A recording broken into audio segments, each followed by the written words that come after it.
I know, for the Bible tells me so, constituted one of my earliest memories of religious instruction. They comprise the primary religious training of the preschool child, a training based on unqualified love directed from this brotherly figure, Jesus Christ. To the lowly little child, he's a source of warmth and comfort, in contrast to the child's own fragility. It is the one feeling that is hardest to shake when we grow to question and doubt this religion called Christianity. We next learn that God is the creator of all that we behold and all that we will never understand. He's the grandfather many of us never knew, or an extension of the grandfather on whose knee we sat when we were very young. We also become aware of God's propensity for wrath, and we are told not to tempt him or displease him. Then we are introduced to the Holy Spirit and the incomprehensible tale of the Trinity. That 3 can equal 1 is totally outside of our ability to understand. In fact, few, if any, adults can comprehend this one.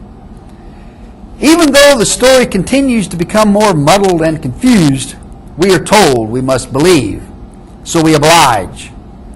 Belief becomes a habit driven by fear of the unknown, or fear of the rejection we'll get if we doubt or question. So our questions are internalized, and we begin to feel guilt. Theists base their belief on faith, belief based on emotion and culturalization. When reason and rationality challenge that faith, then reason is said to have no value, and rationality must be incorrect. Faith is supposedly irrefutable and errorless. It must be in order to validate what theists believe. They raise their children into the habit of accepting absurdities, accepting mysteries, convoluted thinking, and supplication. They do this while the child's minds are supple and moldable. They know that the habits of thought thus formed stand a good chance of lasting a lifetime. Belief existing in such a vacuum serves to alienate the faithful of each new generation from the world around them. They either live in judgment of anyone who does not believe as they believe, or they begin to question their own values. What I thought was an honest and critical look at the religion I had embraced all my life was actually a half-hearted effort. I wanted to find the truth, yet I wanted the truth to support that in which I already believed. In other words, I was front-loading my search by trying to find corroborating evidence, not by searching for the real truth. As I delved into the questions raised by rational thought, I found more questions. Each answer ended up raising dozens of additional questions. I finally had to face the fact that the only way I could ever find the answers I sought would be to let the truth lead me to its destination. I then stumbled onto the following maxim, the following quotation. It is known as the maxim of free thought. He who cannot reason is defenseless. He who fears to reason has a cowardly mind.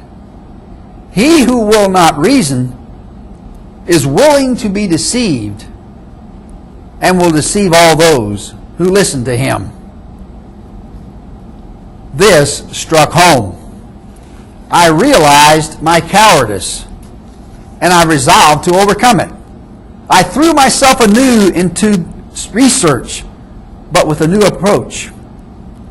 Biblical literalism and inerrancy appeared to be enemies of the truth, and subsequent study on my part led me to believe this to an absolute degree.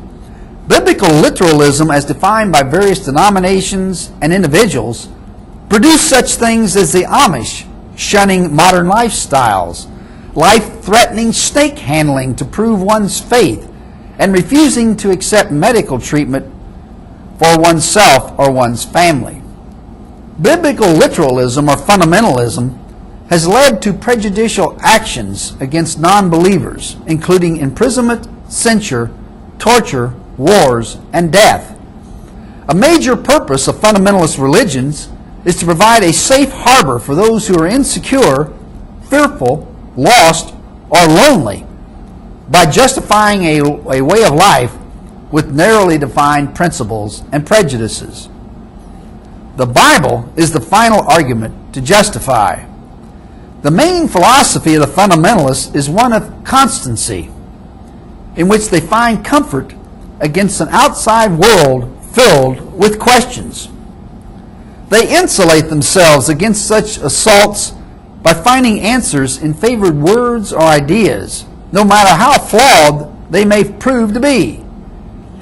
It is apparent that such faith is based upon emotion rather than reason.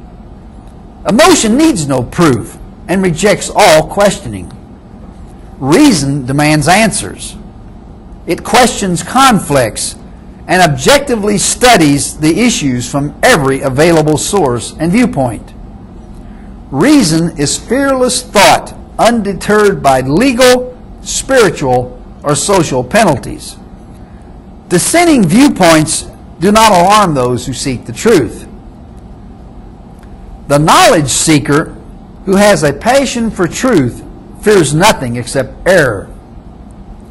I have found that the average skeptic has a much broader knowledge of the Bible and theological issues than the average Christian. Whether led to skepticism by knowledge or led to knowledge by their skepticism, the truth of the skeptic is that he is ultimately led by a search for truth. If one believes as a result of erroneous information or faulty study, it's to be pitied. When one defends, propounds, and propagates error as fact and refuses to examine other information, it is intellectually reprehensible. And I will challenge that belief, that type of belief, every time. Fundamentalism presents more questions than answers. It offers a God we cannot respect or understand, a God who changes vastly from passage to passage and event to event, a lack of consistency in what should be consistent if our faith is not to be shaken.